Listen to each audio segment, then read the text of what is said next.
What's going on, y'all? So I'm here to talk about my relationships. How y'all gonna know that none of my relationships was successful and why? Um, I want to say before I go into it, there's only one woman that never broke my heart. Regardless of what it was. No, she wasn't a virgin or nothing like that, but she at least never broke my heart, regardless of what the paint might have been. She didn't break my heart like to my face or do anything to my face. And we really cared about each other. We just neutralized the situation because I still had feelings for my first, and she was just like a little bit irritated that I was slow, not realizing I was naive to like how women are, not realizing I didn't have my mother and stuff like that. My aunt and them, I was just there for a moment. So I guess it looked like they were in my life all the time, but no, they weren't. I was just there for a moment, living with my grandmother for a second. I wasn't always there. So I guess it can look funny. You can kind of assume that I had womanly guidance like that, but not really. So I was slow to understand and not having a mother and things like that.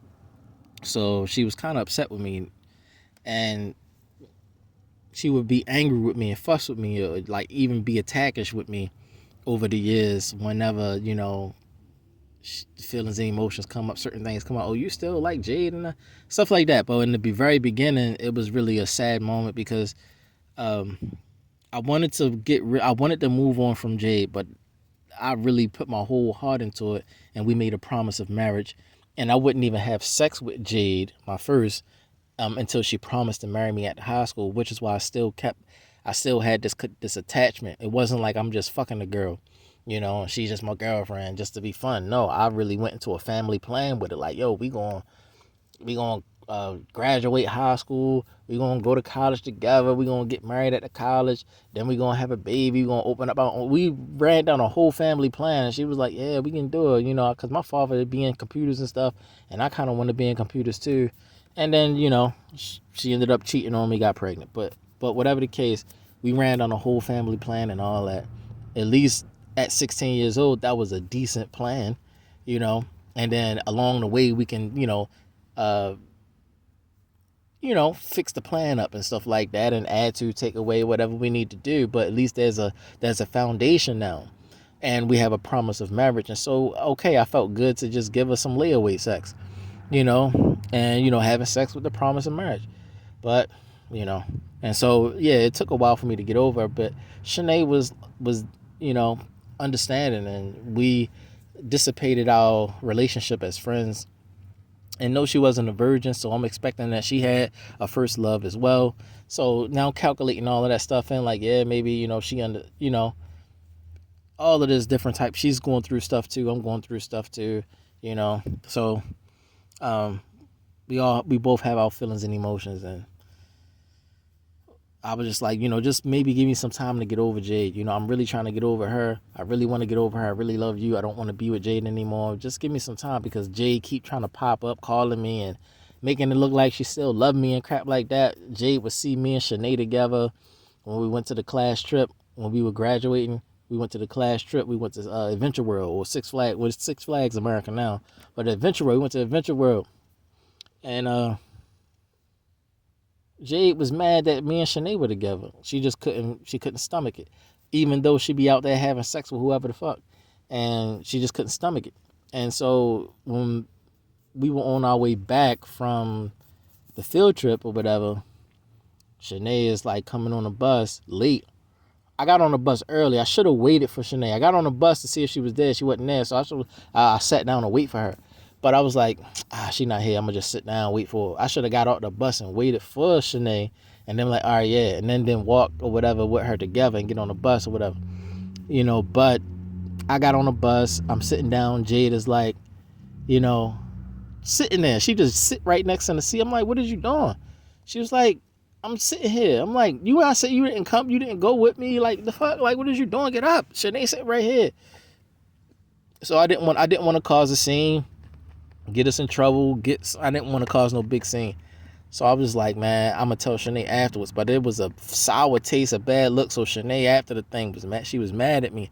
afterwards. Like, why you just gonna let her sit there? And I ain't want her to sit there. She just sat there. Well, why you ain't get her up? Like, why? But I look like hitting the girl and stuff. Like, like just manhandling the girl. How that look? Jade, I'm manhandling her. Got my hands on her. We tussling and shit. Next thing you know, then it's a big huge scrap and here somebody got a knife or some shit. People getting stabbed up for fucking nothing over a girl from Delaware. Like, nah. So I was just like, no, I'm not gonna escalate the situation because if it's something serious, I'm not a clown. But if it's something like not worth it, I'll probably be like, people would probably think I'm a clown. But everybody knew Charles Puckett Bottles, and she was close with him or whatever. And she was like saying stuff like, I'm gonna get Charles Puckett on you. I'm like, what the fuck he gonna do?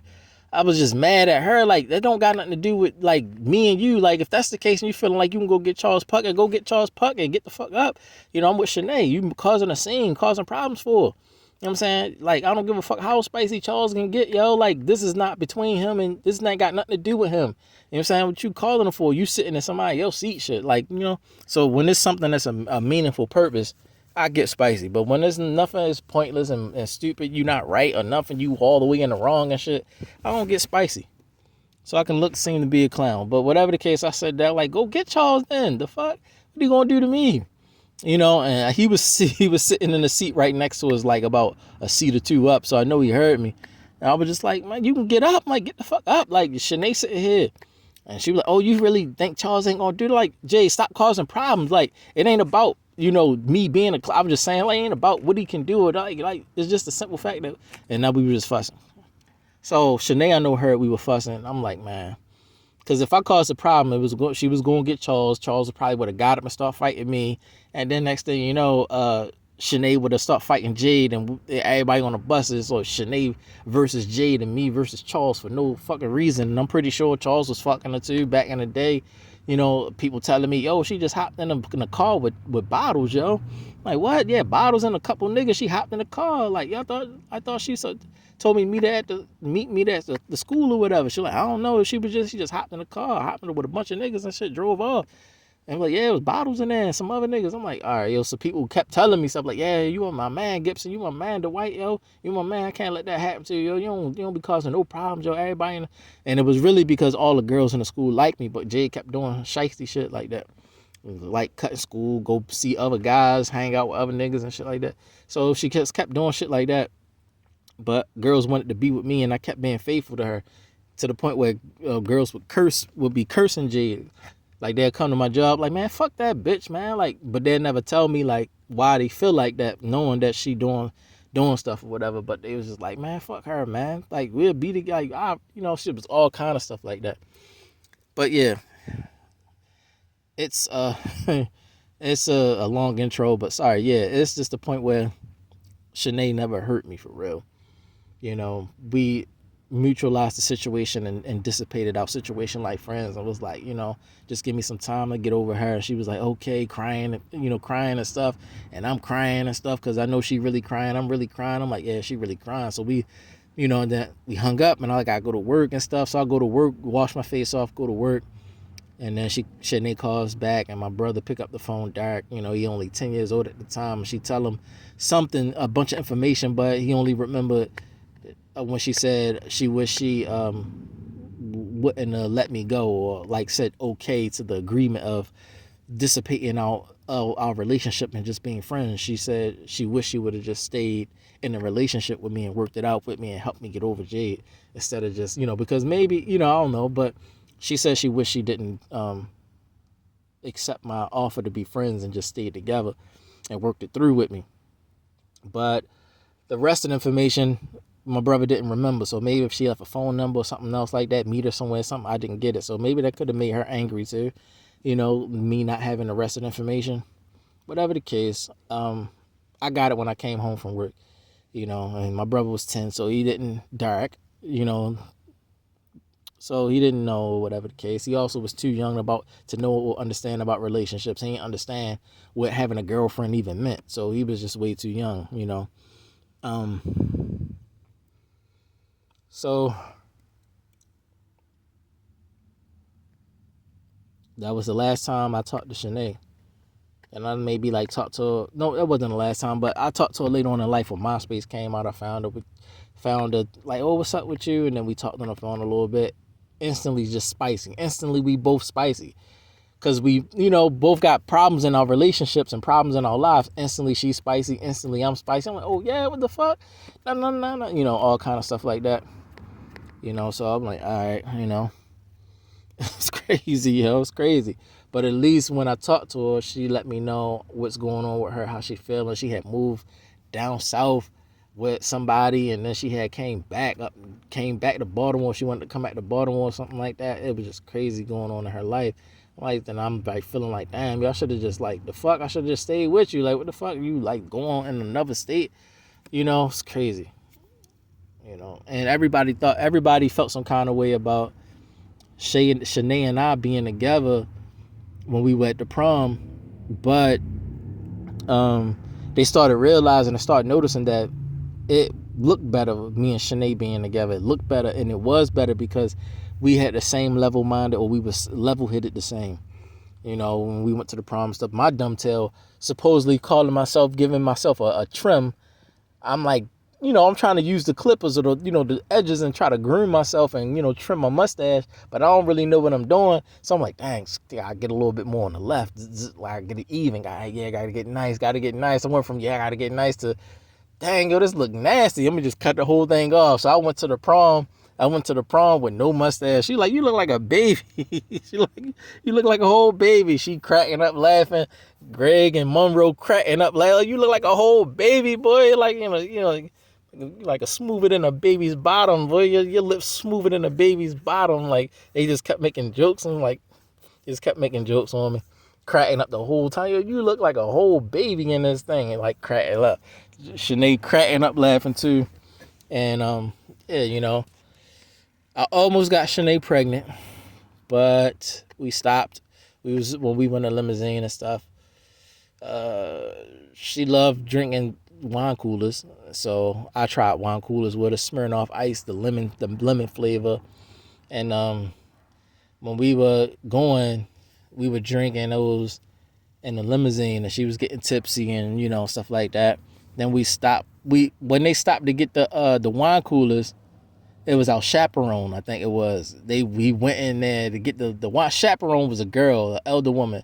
And she went in there to get the wine coolers, and she was quick, why did she go in there? She lifted up her skirt. She had on some thongs, some gold thongs. She had on a gold dress, gold thongs. I had on all white with gold trimming in my suit or whatever. So we both had a gold and white theme for our prom. I don't have the prom picture anymore, but when you see us in the prom picture, it looked like we're married for real. The way it looked look official as ever. But we were 16. And so, yeah, I'm having sex with her in the car, slide the thongs over. I don't give a fuck. Like, yeah, I'm trying to bust. Dang, you wet as a motherfucker. She was like, oh, she coming back. I'm like, damn, I couldn't bust because they having sex on the other side, and then me and Shanae having sex on the other side over here on these seats in the limousine. I'm like, dang, but she already met my family, and they loved her and stuff. So I just was really like loving the fact that I was with her and being intimate with her and stuff like that. And then we drive downtown and we go to the aquarium. There's nobody outside because it's real late, ESPN zone closed, things like that. I'm like, and so it's like, all right, so we go behind the aquarium, right where the water at, and we just looking out at the water, sitting on the bench, and just sat on my lap or whatever. And then she like, I slide up her dress again, like, yo, I need to get some more of that. That's the pussy wet as a month. So I slide the thongs over. I ain't even slide the thongs. I just put it right in there. She like, it's too fucking wet. Like, damn, girl, you're like ass cheeks wet. The fuck? In the dress, your ass cheeks wet where your pussy at. Like, the fuck going on with you? So I just like, having sex with her, and I was about to bust, but she was like, you ain't got no condom. I'm like, nah, I ain't got no condom. I wanted to say, so what? But I just like, nah, I ain't got no condom. And then she took it up, but then when she got up, like, nah, So she get up, and I'm like, dang. And my my whole suit was like, my suit where my pants was at was full of cream, just her all over the pants. I'm like, dang, that's a lot. Like, like, dang. They looking at me like, what happened to you? Like, and she like, oh, I'm sorry, whatever. And we just kept on going, and she was just like kind of tipsy off the wine coolers. She like, I ain't that drunk, I ain't that tipsy, but I'm looking at like, oh, it's little cameras and stuff too.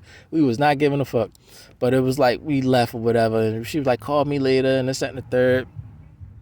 Them wine coolers fucked me up. I put the wine coolers in the trash. Auntie Angel probably was like, where these wine coolers come from?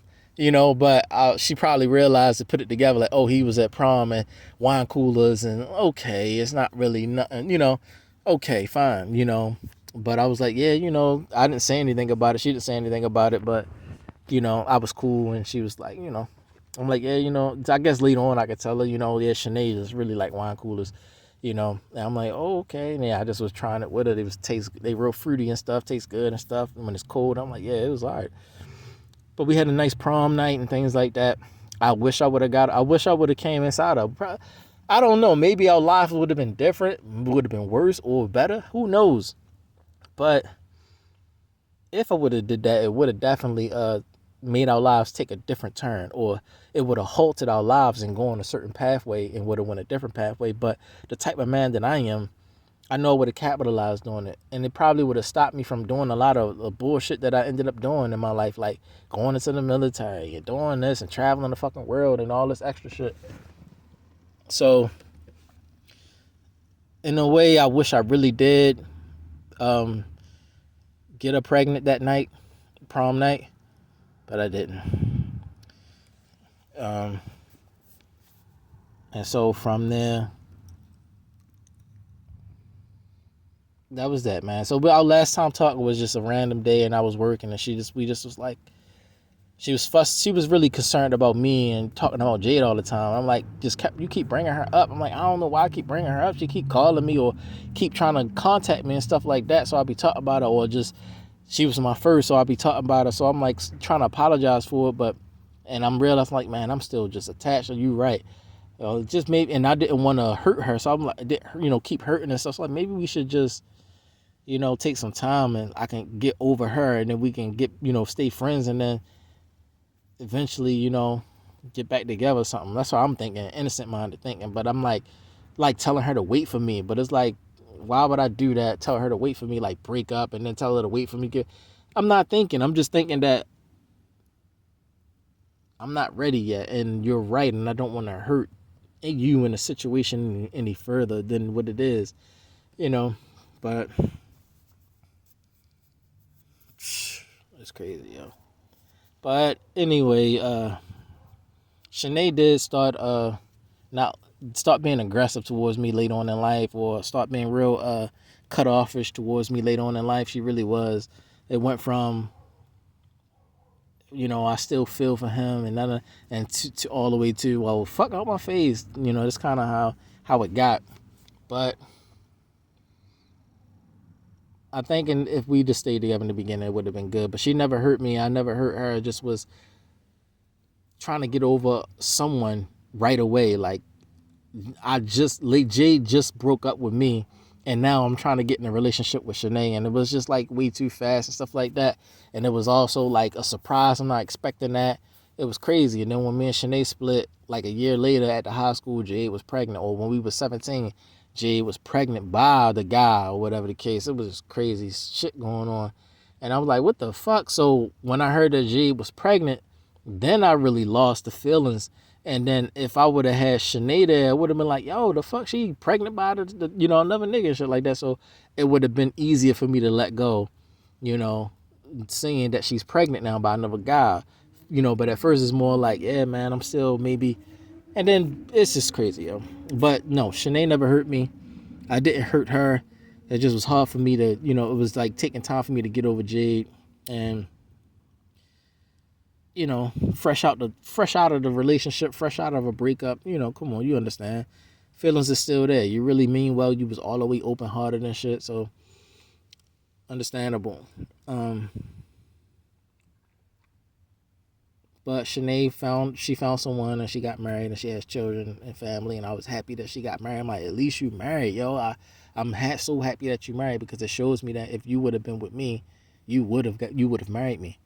Because that was the whole point about Jade, because I had a promise with her. We never made a promise, but it showed me that you would have married me, you know. But yeah, my family loved it. She was real. Shanae was real sweet, soft. She was dainty, real careful about stuff. Like real careful how she moved, how she this, how she spoke. Whenever I would always try to make the funniest jokes I could make, man, just to make her crack up laughing, but she would never crack up laughing. I'll make good jokes too. I would try to bring her around whoever is making like the biggest jokes. Like if we playing basketball, it was me, Greg, Monroe, oh my goodness, I'm forgetting names. Me, Greg, Monroe. My other man, forget his name. We whatever, but it'd be a 2-on-2. So we playing, and Shanae would just want to sit there and watch me play basketball. She didn't want to do nothing else. Or if I was on a baseball team, I would come into the gym to exercise for the varsity. I was on varsity. Even though I got ran over by a car at 13, I'm at 16 years old playing on a varsity team, baseball team. And I would go into the gym, and Shanae would be just in the gym watching all the guys, lift weights and all that stuff like that. But she noticed me so specifically one time because Jay was on the track team, I was on the baseball team, and then Greg was there, Alonzo, was there, and just people that we, names that they know. Sorry.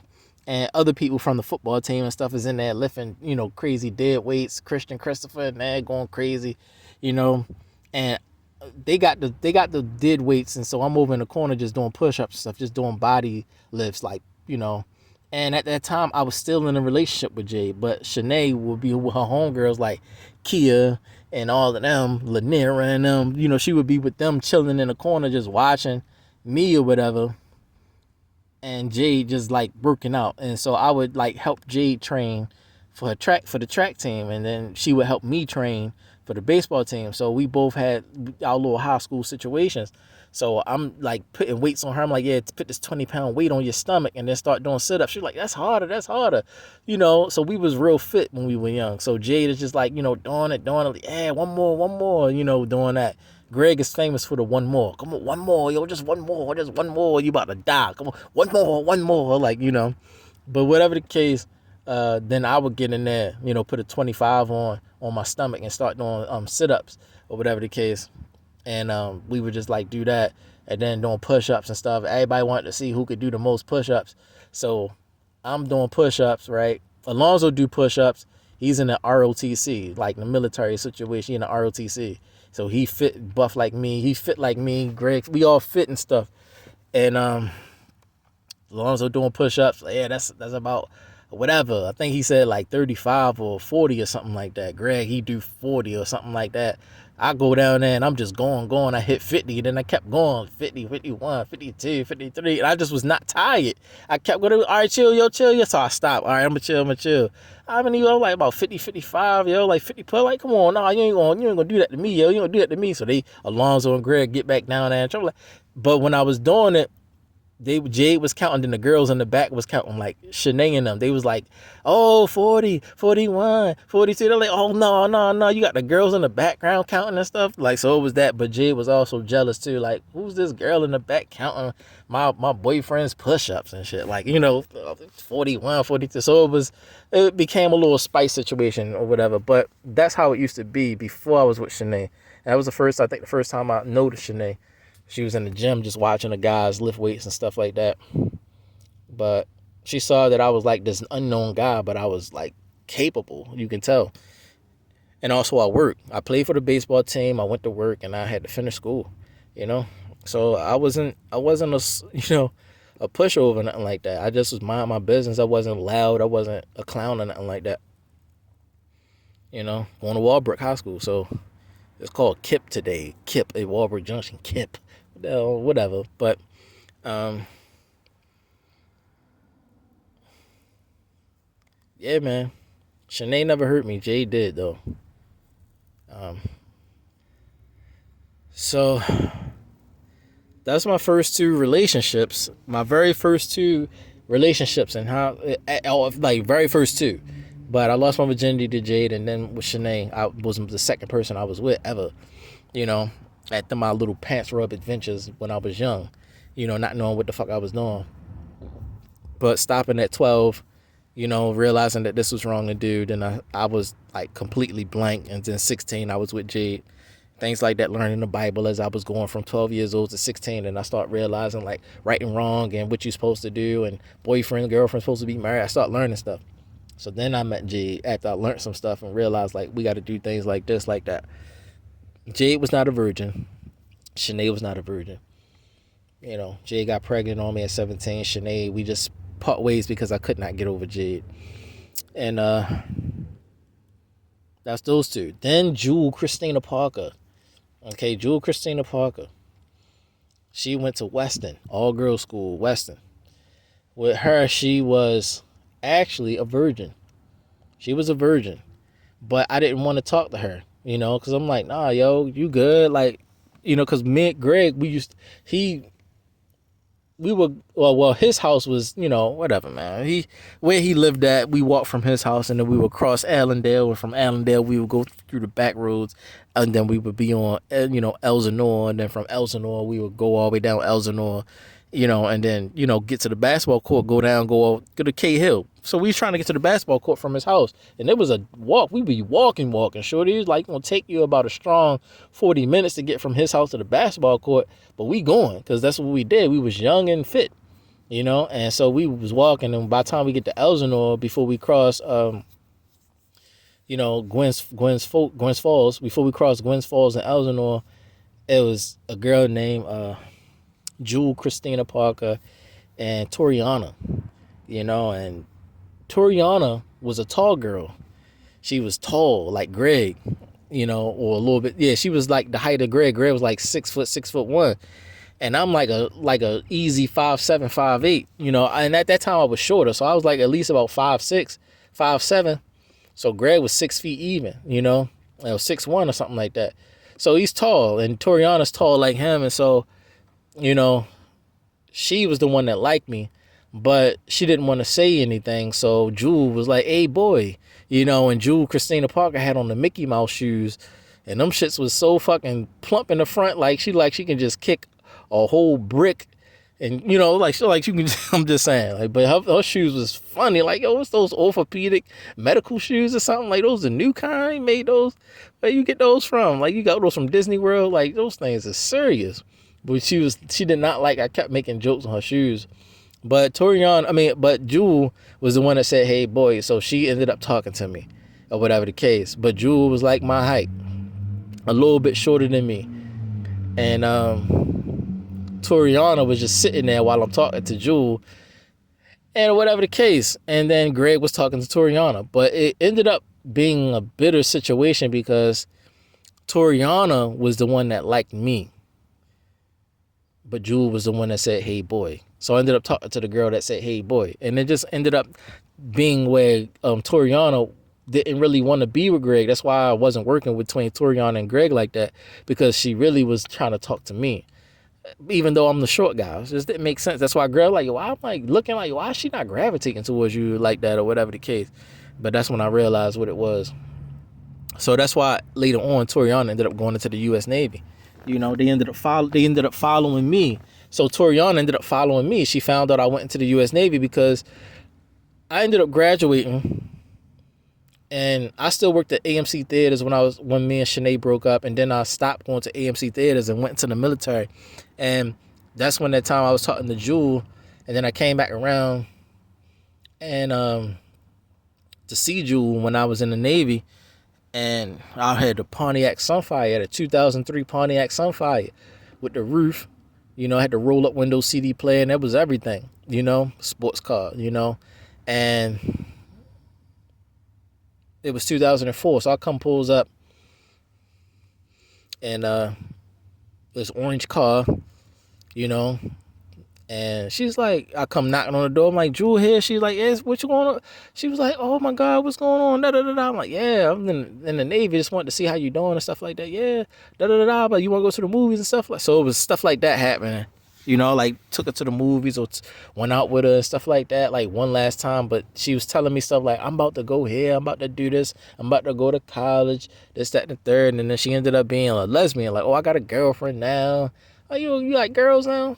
I'm like, "What the, like, How you go? So why you want me to take your virginity if you like girls? Like, it didn't make no sense to me. She just was crazy. But I think different about it today. Back then I was just like feeling taboo about it. But now it's just more like, whatever. You can like girls all you want. You just need a husband too. So both of y'all could be with me and stuff. So that's how I'm looking at it. Both of y'all could talk, do what y'all want to do, but at least you got a husband too. You know what I'm saying? Polygyny. But back then you don't know nothing. So I just was feeling some kind of way. But I'm like, dang.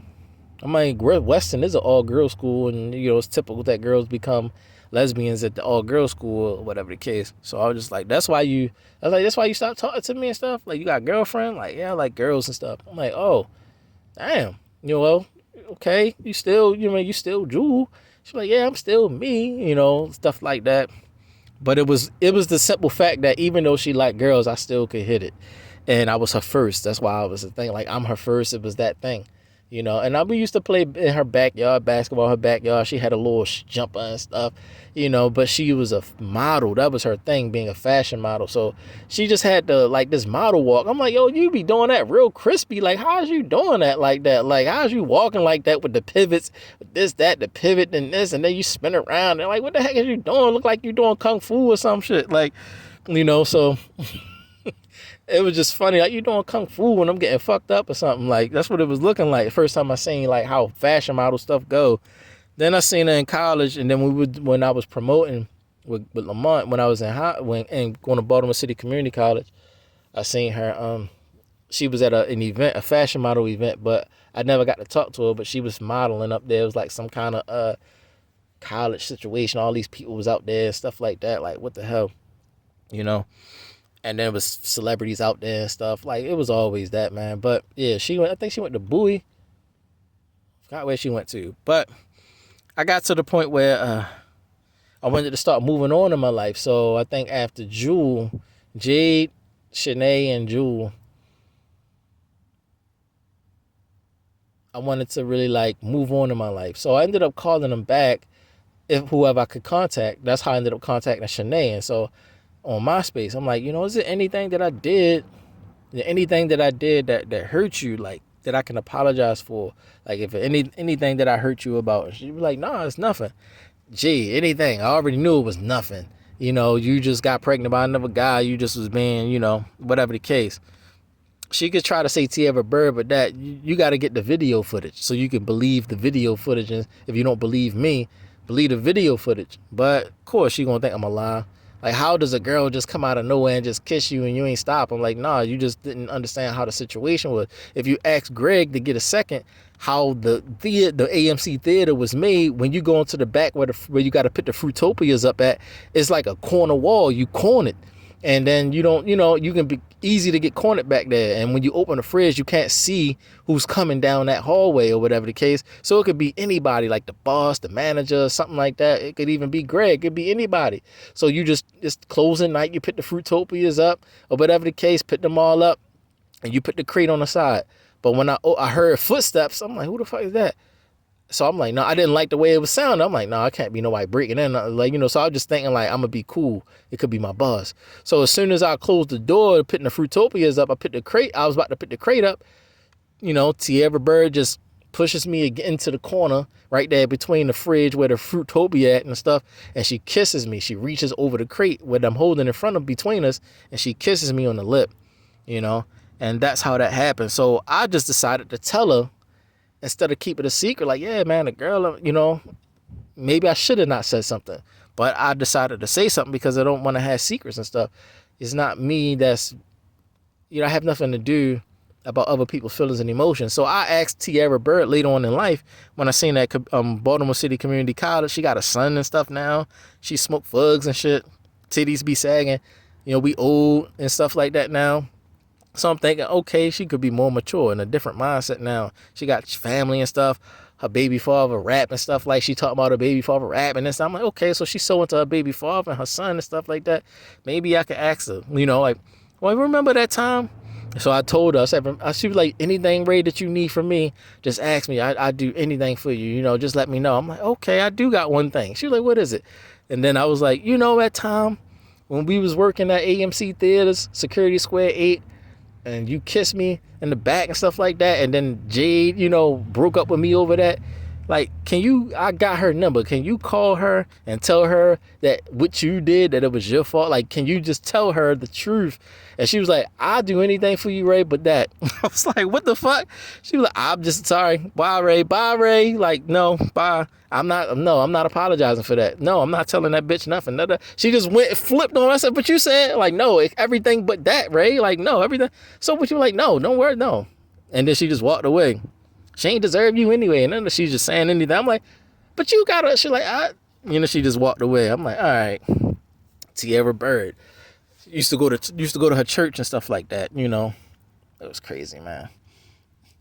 So, till this day, she will not tell Jade the truth about what happened with the kiss, because that's how Jade ended up breaking up with me, because I wanted to tell her the truth that the girl at the job, when, she gave me the letter, I like you. Do you like me too? Yes or no? And I was about to hit yes, but then I was going to tell her, I have a girlfriend, but I was like, should I hit yes? Should I not hit yes? So I was debating, and I was about to just say something first before I hit yes. But I was like, I'm going to say yes, but I'm going to definitely tell her. So before I even do anything or get the pin up, the girl at the concession or whatever, the ticket booth. Sorry, the girl at the ticket booth at the front.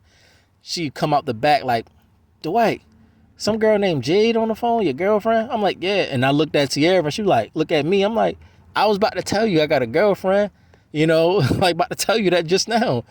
She was looking at me like, why you ain't tell me? But I'm like, I was just about to tell you just now. You just handed me the paper. Like, it was right, perfect timing. I'm like, yeah, I got a girlfriend. I love my girlfriend. Like, but I was about to tell you that, But let me get the phone. So I'll go and get the phone, talk to her and stuff. Like, she was like, I'm so sorry, the white crying on the phone. I don't want to break up with you. And all this stuff. So, I want to make it up. Come talk to me later after you get off work type stuff. So I'm like, all right. So I'm tearing up and stuff, not trying to go extra hard. I'm happy, though, that we worked it out and stuff. And, because we was fussing, our families didn't want us to be together because, my family's Catholic, and my family came from a Catholic background. Her family is a Jehovah's Witness background, so it was the family clashes as well that was making us be clashy and stuff. It was messing up our relationship as well. So I was telling her that, and so we make up or whatever, and I'm like, all right, so I'll go back to work, and Tierra was just mad, walking back and forth behind me, and that was the night that she kissed me. We worked, no, it wasn't did we work all the way to the night? It was a time where we worked, and we did the weekend schedule, and it's a late night movies and stuff, and we get off at 3 a.m., and her father give me a ride home at every time and when we worked together. So it was one of those times, and probably like it was that weekend she kissed me, and I was like, man, trying to tell you, it was just crazy. So she will not tell Jade what she did. Like, I kissed your boyfriend and I don't give a fuck. Like, at least say you ain't give a fuck that you did. Like, just tell her that, but she's just like, won't. Like, nah, I apologize. I'll do anything for you, Dwight, Ray, but I will not tell your ex-girlfriend that, apologizing for kissing you. No, I'm never apologizing for that. Like, I get what I want. That's what she said. I get what I want. I get whatever I want. Any man I want, I get. I wanted you and I wanted to kiss, so I kissed you. Like, I'm like, damn, but it fucked up my relationship. Oh, well, she should have done that type stuff. I'm like, how you gonna act like that for real? So it was that. Tierra Bird. So, no, I wasn't in a relationship with Tierra Bird.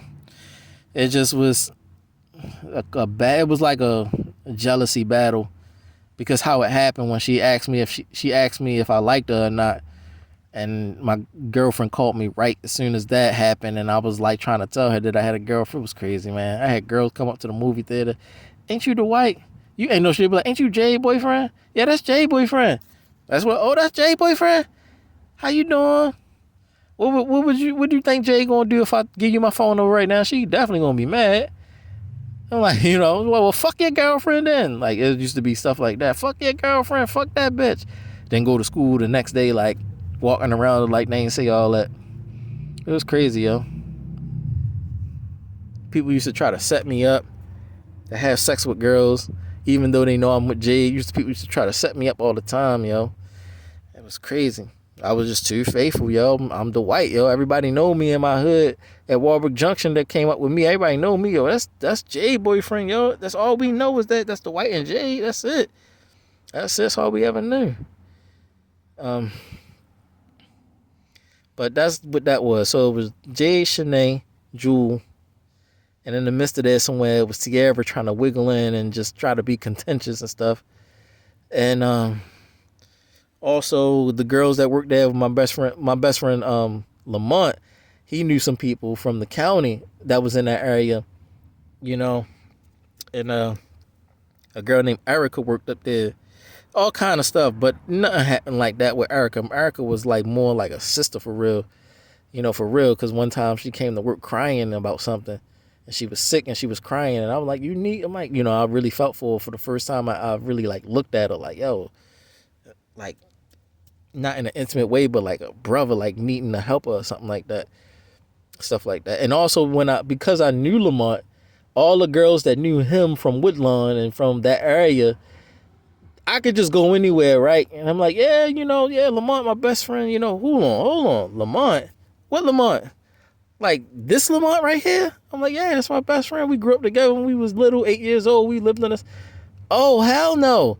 You know what they say? You know what they say? I'm like, what they say? Oh, you know what they say? No, we ain't talking to him. We can't talk to you. No, anybody that's a friend of Lamont is not my friend. I can't talk to you. I can't talk to you. You gotta go here somewhere. Like, just be like that. Like, what that got to do with me? Like, so it used to be that thing. So, and Lamont was there when Mark left. My best friend Mark left. When he ended up getting taken to California, but Miss Monique and his father, I believe, they took him from his grandmother's house in Baltimore, and they left, and I was sitting on the porch for like about a year. I was sitting on the porch from when I knew Mark, when I was like about 6 or 7, and I just didn't have friends for a long time, and then Lamont moved around there, and then I had a friend when I was 8. By the time I was 8 years old, I didn't have to keep sitting on the porch by myself. So that's the only friend I had was Mark. The first friend I ever had was Mark that I can remember. 5 years, 6 years old or something like that.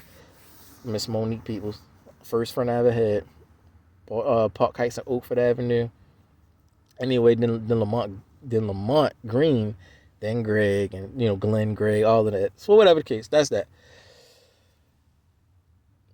All right, next relationship. So that's the beginning, high school era.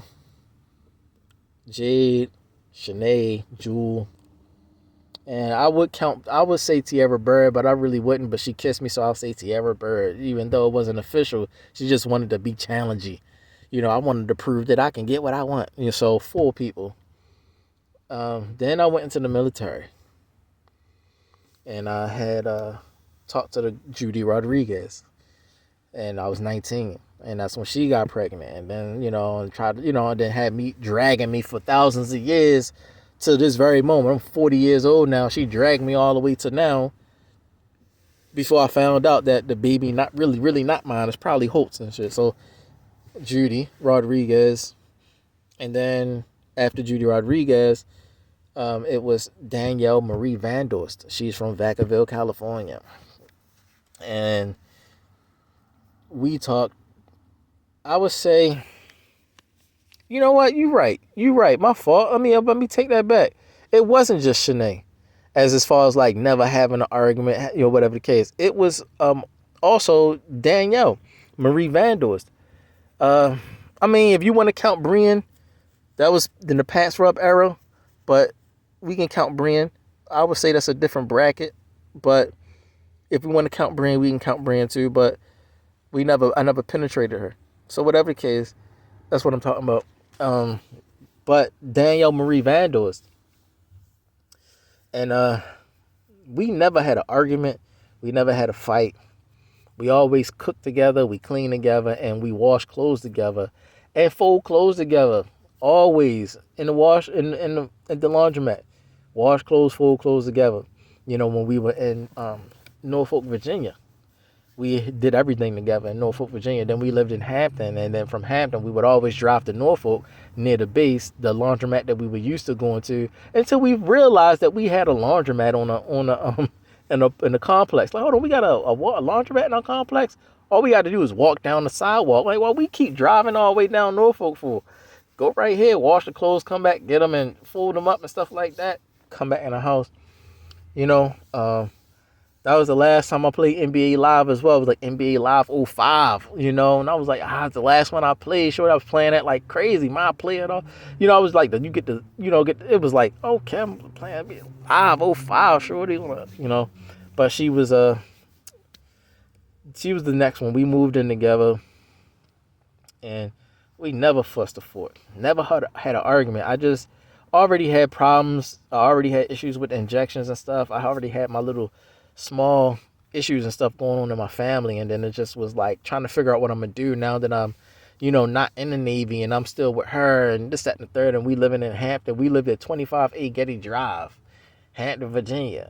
23 it was a 23296 23396 23 something 966 something like that, 23 something. I forgot, man. I used to know it by heart all the time. It's been that many years and I know that much. Down the street on Queen Street, I worked at the McDonald's, ended up working at the McDonald's or whatever. But when you're young, you do feel like that's the end of your life. Like, she's still in the Navy and I'm like working at McDonald's. So you kind of write it off like, nah, man, he falling off, can't hang on.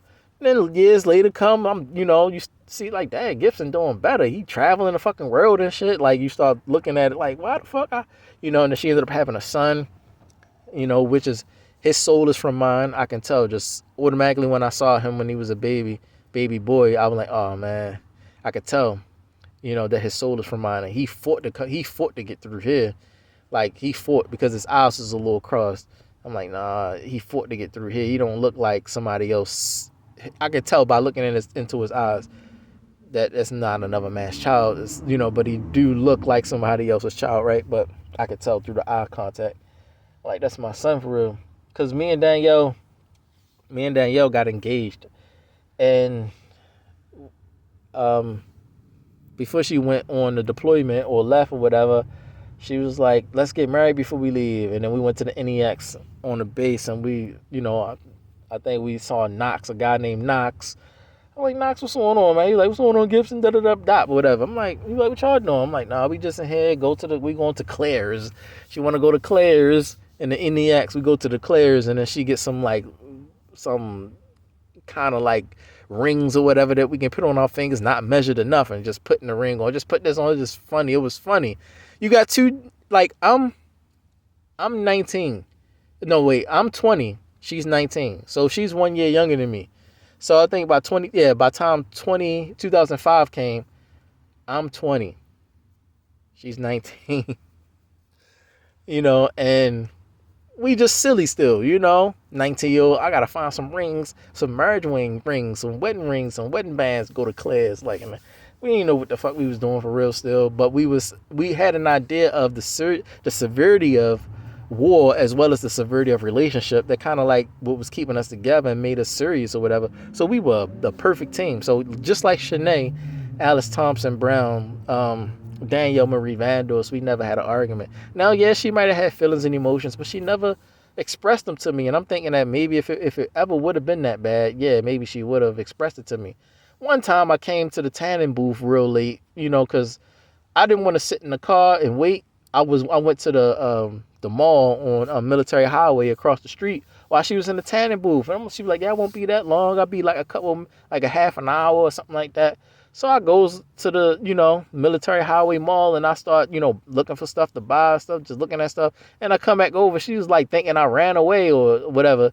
Understandable. But I came back and she was like, I thought, like, what took you so long? And that was the only time she got a little fussy with me. It's because I took a long time to come back. But I'm not thinking I'm taking a long time. I'm thinking like, she taking a long time, so I'm going to just go over here in the mall, walk around, come back, and I was just across the street for real.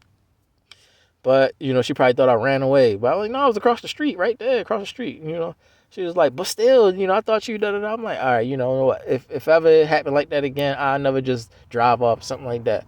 She was like, I'm just saying, Gibson, like it's just like you scared me and no. I'm like, all right, I'll never do it again. I won't do it again. I'll just sit and wait, so that way you won't be afraid of stuff, or I'll come in with you. Like, no, you don't gotta do all that. I'm just saying, I'm like, well, what do you want me to do? Crank the AC on and kill all the gas, So it was stuff like that. She had the little Kia Rio. She can't even fit her feet in that little thing. She was taller than me. Danielle Marie Vandor. She's like 6 foot nothing, 6'1". So she was taller than me, and everybody would call her the Amazon woman, or everybody didn't like, husky back or whatever, VD, vaginal disease. They would always make jokes at her or whatever when we were young, like I said, 19 and 20. I'm like, ain't nothing wrong with you. She would always get up every day, like, brushing her hair. Like, unlike the brush and the comb go straight through your hair, Danielle. But you keep on saying, but if I look like Halle Berry, if I woke up looking like Halle Berry, you wouldn't be complaining. I'm like, I'm not complaining. You complaining. I'm just saying, if I look like, like if I look like, oh my goodness. Anybody, or should say, if I look like so, you wouldn't be complaining. You're gonna be complaining. I never complain ever. I never even thought about complaining or had a feeling in me complaining about her looks or nothing like that. Like, Danielle, if I didn't like you or like the way you look, I wouldn't have talked to you. You know what I'm saying? Even when it came down to like her being overworked or whatever, and the boots and stuff, she had sensitive feet, so she had to have a lot of feet maintenance, and like and I would handle that. I'm like, Danielle, if I didn't like you, I wouldn't even be scraping your feet. I'm touching your feet, rubbing them, scraping them, trying to see how I can get it more smooth and stuff, because you got this is real scaly and stuff. You've been doing a lot of work and stuff. A lot of real boot work and stuff. Like you work on a farm or something. Like, I got you. Like, it's not making me look at you any less, is what I'm saying. Like, the way your feet is scaly and it's not, there's nothing wrong with your feet. It just look like it's callous, like you work a lot. And you in the Navy, right? So it's like I could tell that, it was just people was always making jokes about her. She told me a little bit about her past, about she had a boyfriend and stuff, and she was only did anal sex and she never gave him vaginal sex and stuff like that, and this, that, and the third, and so then she ended up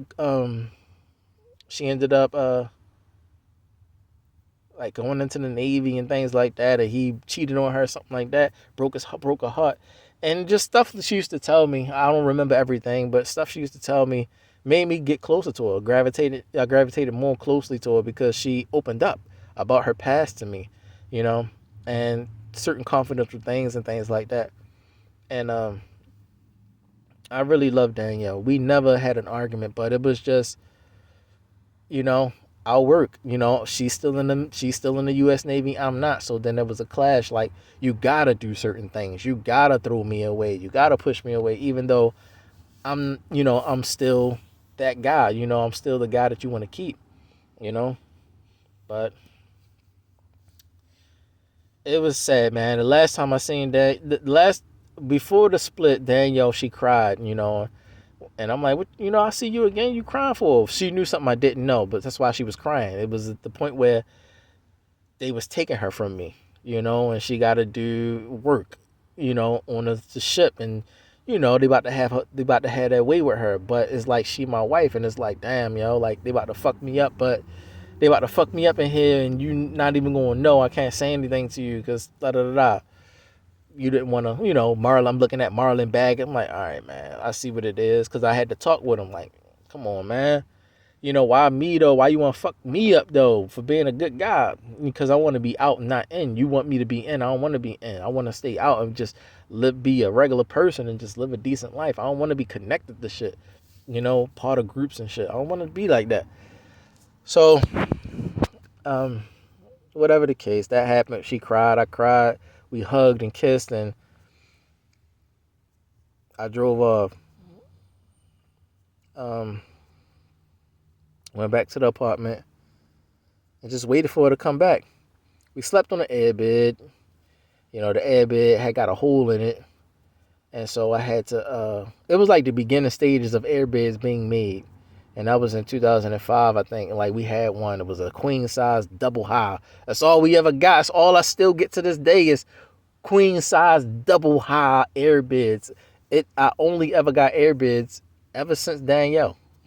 Marie, ever since 2005 when we moving in together. So you notice that I never get a real regular bid. So if you ever see an airbed in any apartment I'm in, it's like I'm stuck. I'm still stuck at 25A Getty Drive. Because it's whatever. So the airbed popped and I had to get a new one and stuff like that. But she probably was thinking, so like, how the airbed probably just pop? Like I didn't, she probably thinking I'm having sex on it and it popped. Like she could be thinking anything, the insecurities. But I never gave any reason for her to be insecure. I really love her and things like that, But I think the last time we had the last talk, and it was just crazy, man. People was telling me stuff on the ship. Yeah, man, I seen her with another guy in the P-way, in a dark P-way, and he was having sex, or she was sucking his dick or some shit like that. And I'm like, what? They're like, know what, Gibson, I'm telling you too much, man. I'm telling you too much, man. But yeah, man, dang, yo, she doing her, yo. I think you should do you type stuff, that conversation. So maybe he was saying she was sucking his dick, but he didn't want to say it was him. So instead of, it was Mustafa, I'm his man. But I guess it's like, I'm your man, so I got to tell you some kind of way. But it's like, fuck it, man. Let me just say, and then he made up a story, but telling me a true story. And I just like, man. So I talked to Danielle, and she was like, I can't tell you. I understand I'm not supposed to know her location, right? Because I'm not supposed to ask her where she is, because she's still in the military. I can't ask her where the ship at. But at the same time, I'm just so emotional. Like, where y'all at? Like, just mad. Where y'all at? I can't tell you. That's confidential. I can't tell you. Knowing that the phone calls monitored and crap like that, I just was emotional. They like, he's just emotional. They could tell I was emotional. But she was like, I'll talk to you when I get home and stuff is going on. And I'm like, but yeah, I'm hearing about this and about that. And what's the? And she was like, Gibson. She was just kind of upset that I was getting upset. Like, well, why are you acting like that? I'm just, you know what, man? You know what? Maybe it's just let's call it off and this, that, and the third. And then because of that, I think she might have thought I was going to take stuff. But it was like, I wasn't. I was just going to leave everything there. So it would have been almost equally as bad as like taking her stuff, I guess. And like people used to have stories where they in a relationship where they got married and the person took them for all they had and ran away and whatever with all that stuff. I was in the military. I was in the Navy, so I understand too. I heard the stories too. So I'm not a regular civilian or citizen to do that to somebody because I heard the stories. I got friends that's still in the military that afraid of that very thing, being with somebody that's going to take them for all they got. So I was like, nah, I can't do that. But I was at the same time like, I should just leave, But it's like, dang, who going to pay the rent? And her stuff. So I was just like, man, you know what? I'm going to stay until you come back. I'm going to stay till you come back, and then we can just split and go our separate way. Because I was just kind of like, man, nah, man. Because me and Danielle we really connected. We really connected, man. We never had an issue with each other, ever. And I'm just naive still. I'm young. I don't understand how the world works, Already, I don't know my mother, stuff like that. It's like I don't know stuff. I don't have family like that telling me how things really, really work and stuff like that. So, but I think cell phones had first started coming out then.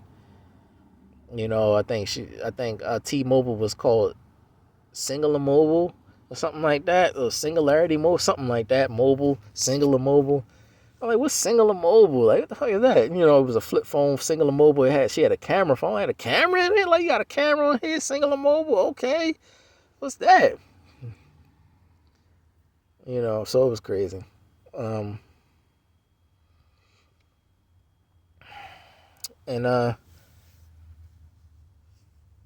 one thing I had an issue, one thing was I would say my one issue that Daniel didn't like about me was I thought, I was just like this free-hearted person thinking that it was okay to like buy porn and shit like that.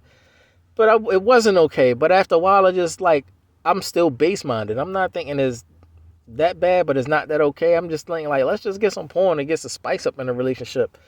then realizing later on, like, yeah, and I threw them away because I'm like, I really love her, so I don't want to be why I threw them away, and I just played the video game. So I'm like trying to clean up my life and realize myself and realize my flaws and try to correct myself. And sure enough, like I said, some similar to the pants rub era, but I start realizing that I had a little flaws about myself and I need to fix that. And that I noticed that she didn't like certain things that about me, and I would try to make those corrections, but she never would argue with me or fuss with me. She would just express her disinterest in certain things about me, But I'm very different from what I was then, you know, from 20 to 40. I'm very different now. So I grew up a whole lot. I'm very mature, I'm very moral now. I'm a rabbi. So I learned a lot, understood a lot, how things work, blah, blah, blah, blah. So a person like me today, she would love to be with even more than before. But now she has a son that's going to be strange. Like, who's this random ass? You know what I'm saying? Like, well, actually, he's supposed to be your father, and that's my first husband, just my first, fiance, my first fiance, and we were together, and you would have been born through him if we stayed together, but the type stuff. Like, oh, that would have been my father. It would have been your father, type stuff. So, dang, yo. But we split up because I had like I said, the injections from the military started kicking in and started fucking me up. Like, it used to fuck me up in boot camp and start fucking me up again. So I started having like schizophrenic episodes and stuff like that, and ended up in the hospital. And Aunt Jay had to come get me. So by default, I had to leave the apartment anyway because of I think she was just upset with me too. And her angelic powers kicked in, and she started fucking me up. But physically, I just was having a, schizophrenic episode or whatever.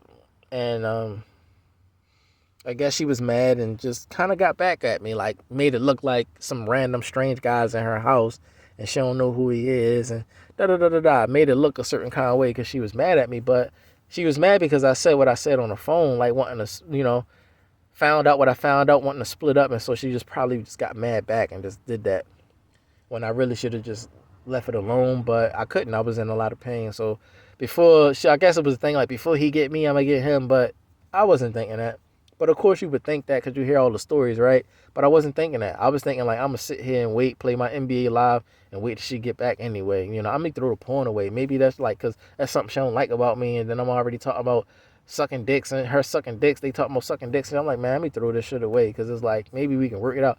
That's how I'm thinking. But her mother's homemade spaghetti sauce was still in the fridge, and I was trying to savor it until she get back so we can make some spaghetti, like stuff like that. TGI Friday wings, the buffalo wings. That's the number one thing. Get the TGI Friday buffalo wings and she would drink milk with it. We was really simple people, man. We was really simple. We wasn't doing too much, and yeah, man. But when I ended up back in Baltimore, she came and brought my stuff. But didn't give me all my stuff, but she brought my stuff. I'm like, where my basketball at? Oh, Penn took the ball. Why you gonna let Penn take my basketball? Stuff like that. But it was like, that was the last time we seen each other, when she came all the way from Virginia to Baltimore to bring me my stuff. We went to the McDonald's. She was like, you want anything? Da-da-da-da. She was like, I'll be right back. I'm going to the bathroom. But at that time I already was just emotional and stuff like that. And just having a hard time after hearing what I heard. So it was just hard to really like rekindle. And it was like, and she was like, you want anything? I'm like, nah, I'm good. I'm gonna just wait for you. And she was like, all right. So we sit in the car. She was like, so I guess it's not gonna work out then, huh? I'm like, I guess not. And then she was like, well, okay, I'll drive you back around there. I'm like, nah, you good. I hop out the car and start walking off. And then she drive off. I was being extra stubborn, but it was just like, I don't know if she dropped me back off or I hopped out the car and walked home. Like, because I just was upset with her. Like, hearing what I heard from Mustafa, I was still mad. Because it's like, we supposed to get married, but I'm naive at the same time, not realizing that she's part of shit. And the shit that she's part of is the shit that they wanted me to be part of. So it's some funny business. Things ain't cutting. It's not cutting dry. Things is not straightforward. So I should have been understanding, but I wasn't. So me being extremely naive or just being stupid and not knowing how things work in the system, I couldn't be with anybody because they got to play, they got to play to live, and I'm just living. So I'm always on the outside and now always on the inside looking out to me. That's why I always was this exclusive person. Ended up becoming exclusive and stuff like that. I never was fitting in. So you could tell I belonged to God, not, people couldn't play with me. So we didn't even give a last kiss or nothing. I think we just hugged. We had one last hug and that was that. But man, it's crazy. When you grow up and you realize shit, you do be wanting do-overs and stuff like that. I did ask for a second chance. I wish I can get a second chance with her. I cried so hard in the living room that it was like a wet floor stain like I was like cleaning the carpet or something. I spilled the whole drink I was crying so hard in the middle of the living room when I found out all of this stuff and we splitting up and stuff, and it was like, yo, what the fuck?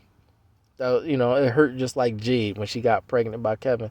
So I was like, damn, I'm getting fucked up, But Danielle was not, she was not a bad person. She never hurt me for real, yo. It's just she part of shit, and she can't say shit, and that's all it really was, yo. In a straight situation, we'd have stayed together, still been perfect. But yeah, so Shanae Alice Thompson Brown and Danielle Marie Van Dorst, so she's exclusive today. So she's all high security clearance. She's an officer and stuff in the military. I don't know what's going on with her now, but there's no way possible that I can even reach out to her. She'll be able to know everything I'm doing before I can even get a clue or idea about anything about what her life is, what's going on with her. Like you always on TV, but she always watch everybody else watching TV, and you don't know who the fuck people are that like that. So we split up, and then from there,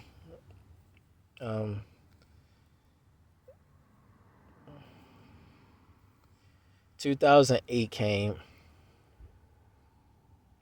and I was with what's her name? Andrea Grimes, a girl named Andrea Grimes. She's from New York, but she was in Baltimore, and she obviously worked for the FBI, so she was definitely loud about it. But she thought she was only loud because I worked, I worked at the school, so she was thinking like, well, you work at the school, do Homeland Security type work, so you definitely gotta be a cop or some crap like that. You gotta be. So she wasn't afraid to be with me and say stuff.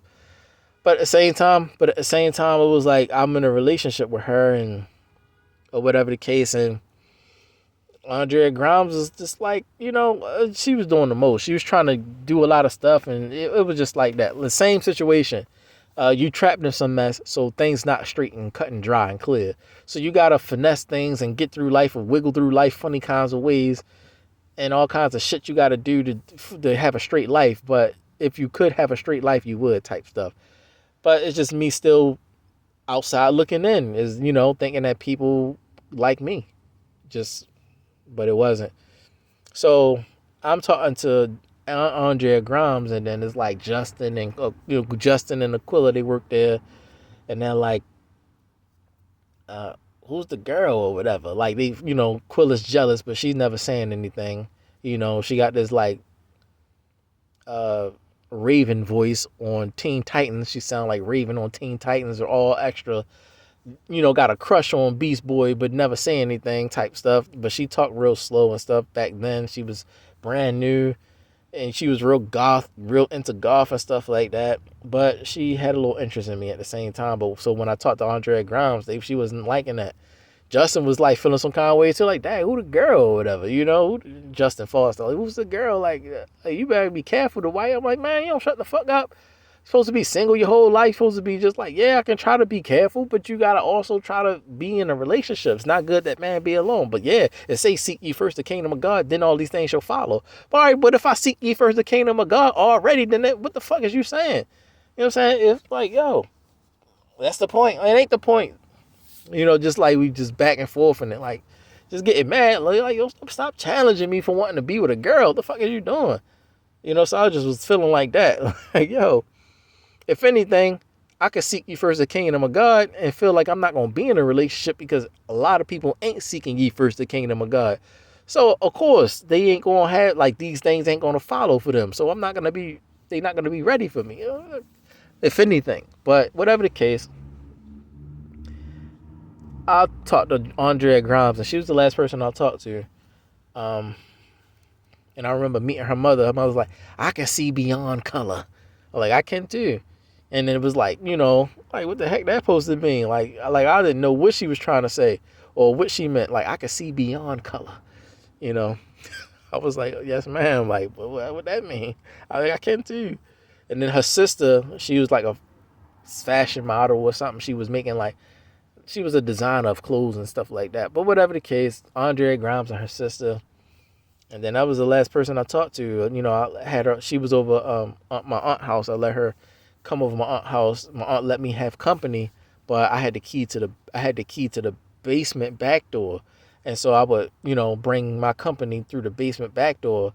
But Selena's still a little girl, so of course she's not knowing or understanding anything. If she remembered anybody, she was a very, very little girl, so I don't think it was anything, whatever she in her mind or nothing like that. But it was her. And Francisca, my fault. Francisca. But Francisca had a boyfriend already, so it really don't count because she had a boyfriend already and she was juggling. So, I wrote that off. You juggling. Nah, you don't get counted for juggling. So I wrote that off. But Andrea Grimes, and then that didn't work out and whatever. So we split ways. And then and then from 2008, I was celibate, and I was really like on a real search for God and this, that, and the third. So I was celibate. Yeah, I still was trying to talk to girls, but I never followed through or anything like that when it came to intimacy. So from 2008 all the way to when I went to the Philippines, 2014, they forced me to marry this girl or forced me to be in a relationship with this girl, saying that she's, you need to be with somebody. And I kept saying no, but, I gave her a chance. And so, yeah, I ended up in a relationship. But if I didn't talk to her, it would have been to Tanika Jackson, 2017, 18. But I told her no as well. So these two girls, I told utterly no, I don't want to be in a relationship with them 8 times. So if I wrote those two off, I would have been without a woman that I really wanted to talk to from 2008 all the way to now. 2025, I would have been, single, no woman, no intimacy. But I had those two, but those were like whatever the fuck, catfishes and shit like that. Those were plays and shit. They weren't real relationships. They had work to do or some shit like that. So they were just using me or whatever the fuck it was. But they all of those women, aside from really Danielle and Shanae Alice Thompson, they hurt me. They broke me all the way. With Danielle and Shanae, they never hurt me. So only 2 women never hurt me that I've been with.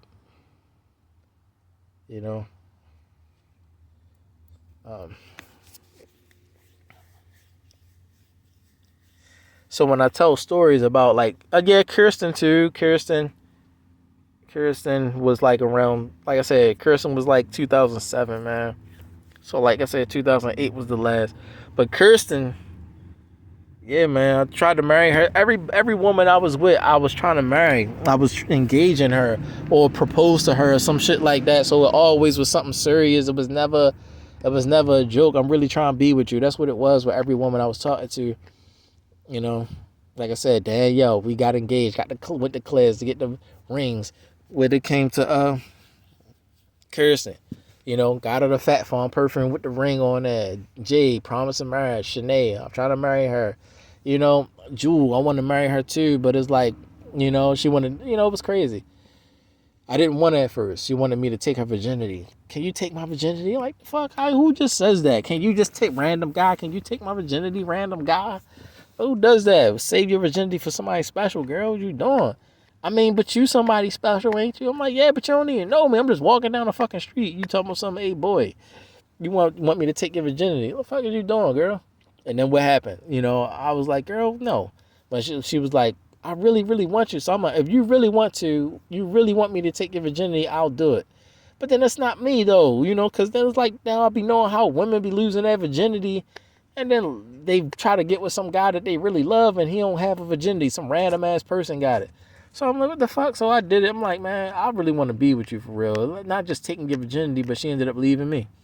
It's crazy how women be thinking. Like, I've realized that, like, a woman will lose her virginity just to do it, just to lose it. You know what I'm saying? And won't think that it's a precious thing. But I tried to, whatever. So Jewel, that was all of that stuff, man. I wanted to marry her too, but she ended up like going her own way, and she didn't want no boyfriend. She just wanted girlfriends, and so I was like, all right, well, whatever. But I did call all of the people that I could call when I tried to move on in my life and go to the Philippines and stuff like that. I called them, as many as I could find, and like Jewel, I ended up finding her number, contacted her. She was at her college and she was washing clothes. She's taking up fashion, whatever she was doing, but she was washing clothes and she had time to talk. And I just was like, Jewel, can I just ask you, like, she like, ask me what? I'm like, can I just ask you, like, is there anything that I ever did to you that hurt you that I can apologize for and make it right? Like, whatever it is. She's like, no, you never hurt me enough. And it wasn't you, it was just me. Like, I just was like, da-da-da-da-da. Did that with Jake. No, it wasn't you, Dwight, it's just me. Did that with Shanae. No, it wasn't you, it's just me. Then did that with it wasn't you, it was just me. And everybody, it wasn't you, it was just me. So everybody I talked to, it wasn't me, it was just them or whatever. So I was like, damn, so I don't have to pay for anything. It's like, I'm good. Like, yeah, you it's not your fault. You didn't hurt me. So now I'm feeling like, okay, I could just move on then. I could just move on. I don't got no feelings and emotions attached to me. Nobody got no harbor, no ill will towards me or nothing like that. So when I get in a relationship, I ain't got nobody popping up in my life like, So I was like, all right, I'm good. So I moved on. So I started traveling the world and stuff like that, and ended up going to the Philippines and from stuff like that. Just moving on in my life. Start looking for a real relationship, And but I wasn't looking for a relationship in the Philippines. I was just trying to go to school and come back to America. Cause in my mind, I'm not going to somebody else's country and then start talking to their women. Like, I don't know your women. I don't know your language. I don't know how y'all are. And then it's like, it's men and women here. So talk to your own men. Like, the fuck? Like, I'm not here for relationships and shit like that. So I wasn't coming to the Philippines with any intentions to be in a relationship.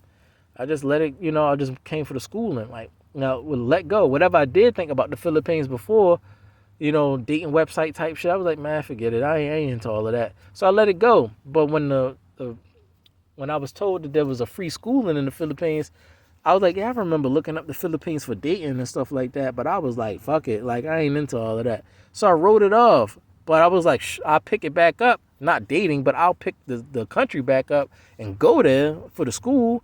I'll just shut out the dating part. Like, I'm not interested in the dating part. I wrote it off. Like, nah, never mind. I can see that could be a bad thing. So never mind. I'm not going to go for the date. And I wrote it off. But I'll go for the free school in the yeshiva school.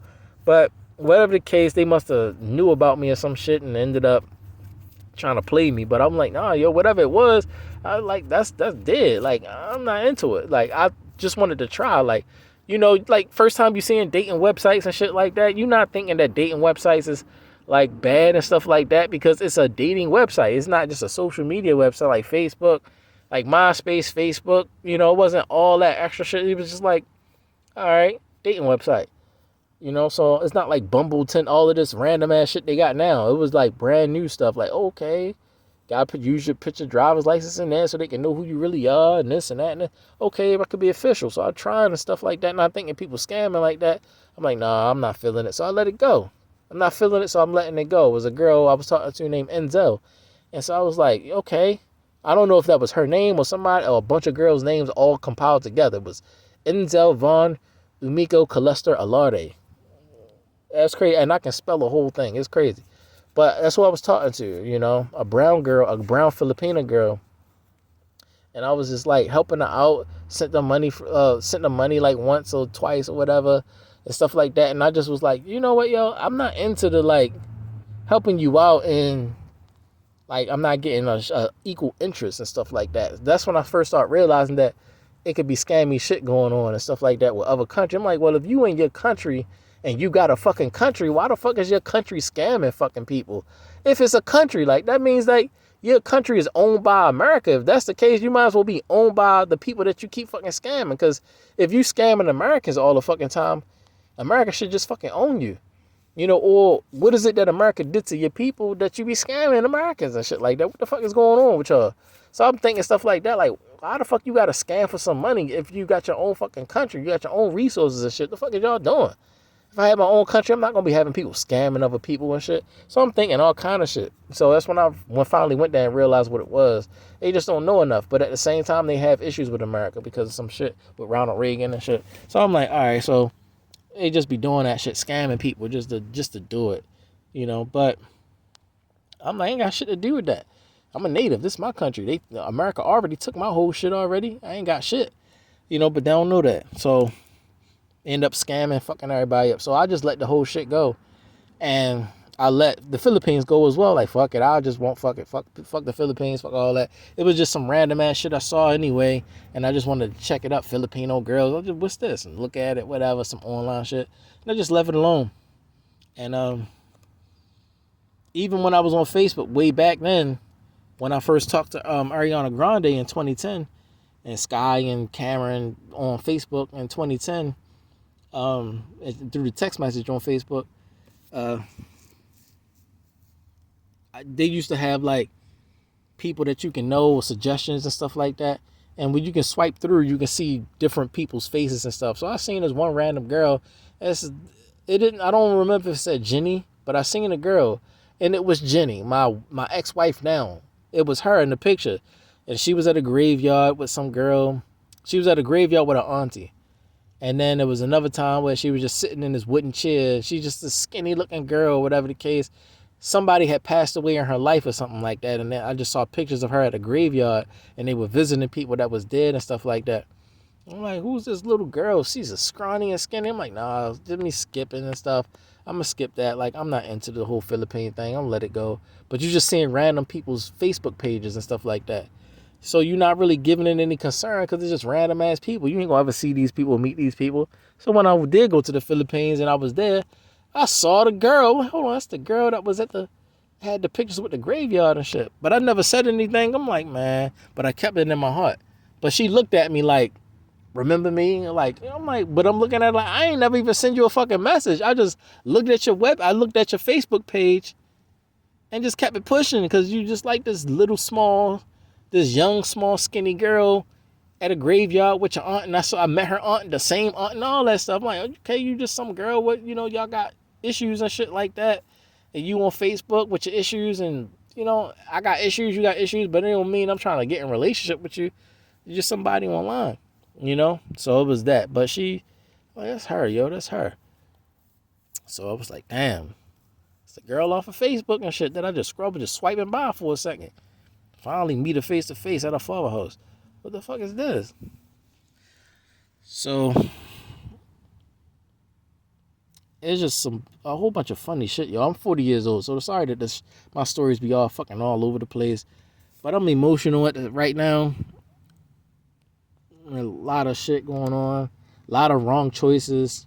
A lot of bad choices. A lot of assumptions of thinking things would go right and go well, but they don't.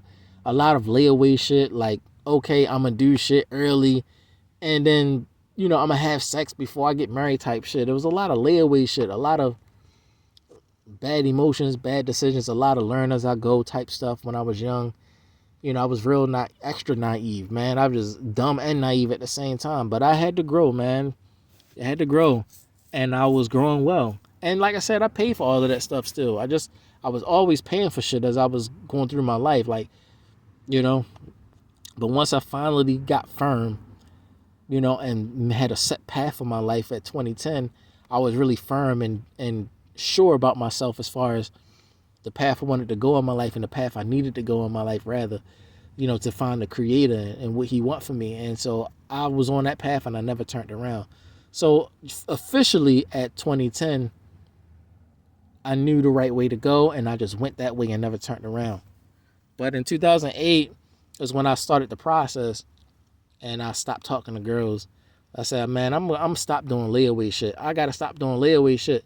That's what I kept saying, because Andrea Brown's gonna be the last person. I'm tired of doing this layaway shit. Keep giving the girl some sex in hopes that she gonna marry me and shit. Fuck all that. I'm tired of that shit, And so I left it alone. Like, man, fuck it.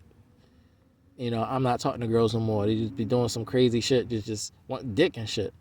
Just like guys want pussy. I'm like, nah, I ain't with all that. I never was with that. I always wanted to get fucking married. I'm all, I'm just mad. 20-something years old, like, still be wanting to just fuck for nothing. Oh, man. So I stopped. I cut all relationships off at 2008, and they forced me in 2014, so I was with Jenny, and then she left me, and then Tanika forced me to be with her when I said I don't want to be with her, so I was with her in 2017, 18, so I wish I'd have never crossed their paths, because if I'd have never crossed that path, I wouldn't have to fight a bunch of people to just tell them I don't want to talk to your daughter type shit. I don't want to talk to you. I don't want to talk to you. I don't want to talk to you. And they keep pushing me, pressing me. So do I count that or not? But I'm not into giving people chances anymore. If I'm not into you, I'm going to really force it now. Like, I'm saying I don't want to be with you. I don't want to talk to you. Please respect that. Because I would have to tell people, please respect my decisions. Like, I don't want to talk to you. You're too young. You're not ready yet. I can tell that just by looking at you and me being seasoned up and you're not as seasoned up yet. You probably think I can't tell shit about you. I can just tell. I don't got to know all the details about you. I just can tell, you're not ready yet by how you react, how you conduct yourself, what you talk about, what you don't talk about, what your interests are, how you just are, like how you feel things should be in life. Like the fact that you, like, you could just tell if a woman is ready or not, like all that. You overly online. You don't really like talking face to face. You're not really real. You don't know all kind of stuff like that. You're not really ready yet. You might have components of what a wife could have, but you're not really ready to be a wife actually, because that takes a lot of patience, compromise and stuff like that. It takes patience more than anything. Really like getting to know someone and adapting your life to someone. You're not ready for all that. You're too busy. I want a man that's like this and I need a man that's like that. And if he not like this and it's too much what you want, not really like understanding that you got to have a middle ground when it comes to marriage, because you're going to start making changes or have to make changes on your life. You're going to have flaws about yourself you got to fix, and you got to, the process and the whole process of relationships is that the two of you are becoming morally compatible and becoming more and more moral as you go. So yeah, you're gonna have to start cutting shit off, pruning shit off. But when you start saying I want a man like this and a man like that, that means you're not ready. You're just stuck in your way. You're not expecting that you're gonna have to change and compromise some shit, and you get your character fixed up. So yeah, you could just tell, But whatever the case, now we at the end of the video. I just skipped a lot, it's too much information, too much pain and all kind of crap. So whatever the case, when a man is getting married to a woman or betroths a woman in marriage and it doesn't work or whatever the case, for some reason she runs away or she betrays the vow of marriage or the promise of marriage or whatever the case, like with me, I asked Jade, my first, made a promise of marriage, okay? I don't want to have sex with you until we promise to marry each other at the high school, And so, okay, I promise. That's betrothal. That's espousal. So then we, pretty much consummated the marriage. It said we'll do the ceremony and the rehearsal stuff later. So let's just consummate the marriage now. And that's exactly what it was. You promised to marry me at the high school. Okay, so let's consummate the marriage now. Let's have the sex, and then we'll do the ceremony stuff later, the rings and all of the wedding shit later. So then we got married by having sex. That was the whole point of us having sex. The whole point. I don't want to put my dick in you unless you're going to marry me after high school. So, okay, I will marry you. So okay, I'm gonna have sex with you because it's like having sex with my wife because you is my wife now, not just fucking some random girl. So it should be taken that way. So if you're not taking it that way, your head's still fucked up. So that's what it is, you know. So when you go into relationships like that with marriage or betrothals and stuff like that, and the vow gets abandoned, or whatever the case, even if something happens, whatever the case might be, the vow was abandoned, the person dies, whatever the hell type stuff, then after about 6 months to a year, the man, if the man is refrained from intercourse, physical intercourse with a woman, he is deemed a virgin again. I would say 1 year, because it's a lot of spiciness in today's time. So if you give a man 12 months after being with a woman, you know, that was his wife, you had a promise of marriage and stuff like that, and you really was trying to marry her, and she betrayed a vow or something like that, he has 12 months to become a virgin again, you know, because you went in. So there are different types of statuses that make you a virgin. It's not always just your hymen for women. If a woman gets married to a man and she was a virgin when she got married, and her husband dies or something happens to her husband, or he runs away from her or some shit like that, she's a widow now, you know, whatever the case, you know, while she's by herself after that. But when she married her husband, she was a virgin, she's still considered a virgin. That's why I say she's a virgin wife. And like I said, if her husband dies and she's a widow, somebody would say, no, she's a virgin. They're like, oh, she's a widow? Yeah, she's a widow, but she's a virgin. That's how it would go in the Hebrew custom or the Hebrew culture. She's a widow, but she's a virgin. Oh, she's a widow, but she was a virgin when she got married. Yeah, she just lost her husband. Oh, yeah. So it makes a man have that same level of love with that woman in the case of, like, she's still a virgin. Like, you only was with your husband and no one else, but your husband died. You a faithful woman. So they look at that woman, even though she doesn't have her hymen anymore, they look at her as still a virgin because she still is a virgin. So it's that same level of love towards a virgin woman as towards a widow, a woman that's a widow, or a husband that betrays the marriage vows, and she was only with that man when she was, you know, that was the first man she was with, you know. So it's not considered harlotry or nothing like that. She's considered a virgin. So same thing with men. You know, a man, same thing, but a man can become a virgin again, you know, after a certain amount of time, you know, physically can become a virgin again, and also spiritually become a virgin again. As far as the widows, they cannot get their hymen back, but they can be still considered virgin women if they had only one husband and he passed on or something like that, or betrayed his marriage vows, you know. And another man could come along and marry her, and he can say, yeah, I have a virgin wife, even though she didn't have a hymen. So yeah, y'all, that's how that goes. So yes, when I tell people I'm a virgin, yeah, the last woman I was with was my wife, but she abandoned her marriage vows. And so it's been since both of them, like, you know, all my life, I'm trying to marry these women. And the last two, Jenny Rose Panel, I marry her. We get the papers in the municipal. Oh, they're a low-income family and stuff. We go into the U.S. Embassy and stuff to get the paper so that I can marry her and stuff in the municipal. We just, all these processes and stuff like that. But we also had a ketubah marriage, which is an Israeli marriage. Like, you know, it's like is recognized in Israel. So we had ketubah marriage, and we were just trying to get the municipal marriage that's recognized in her country. So we had two different marriage certificates that we were trying to get. Well, we had one already, but they didn't want to recognize that one. So that's all it was. So we was trying to get theirs too. And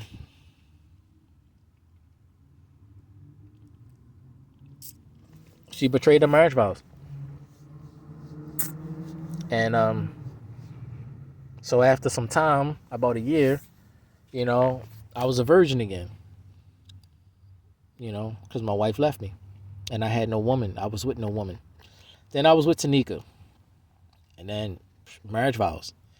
We went into the courthouse, and I said, just say your marriage vows anyway.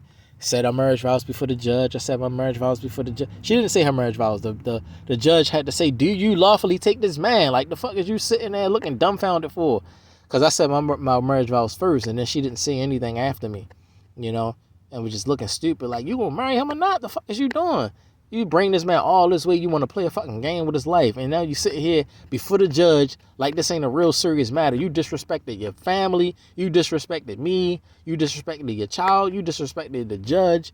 You disrespected everybody by just standing there like life was a fucking game. Now you really got to say your marriage vows like people play with people's lives and shit like that. Fuck, how the fuck you grow up?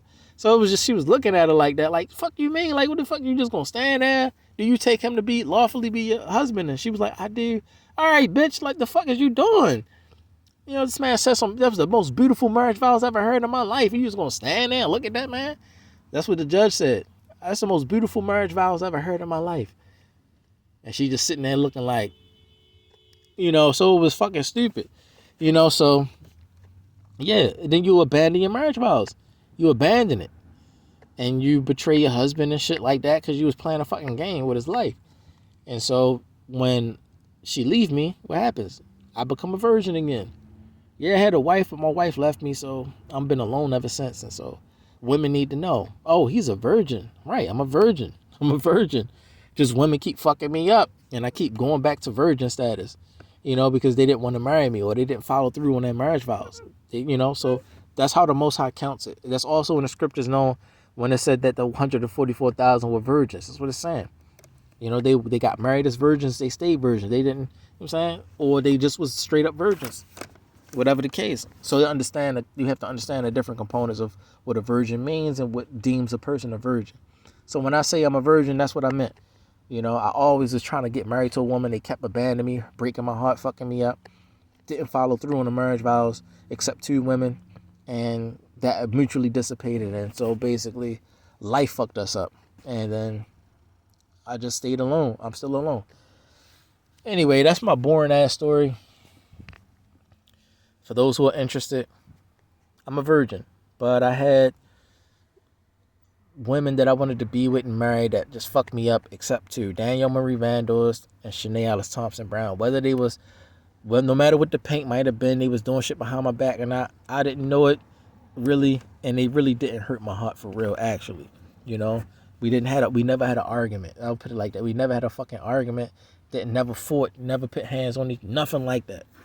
So just those 2 women, I can say genuinely, well, the only 2 women that I can say really loved me or really cared about me or understood what a relationship was about, and I had real chances with them.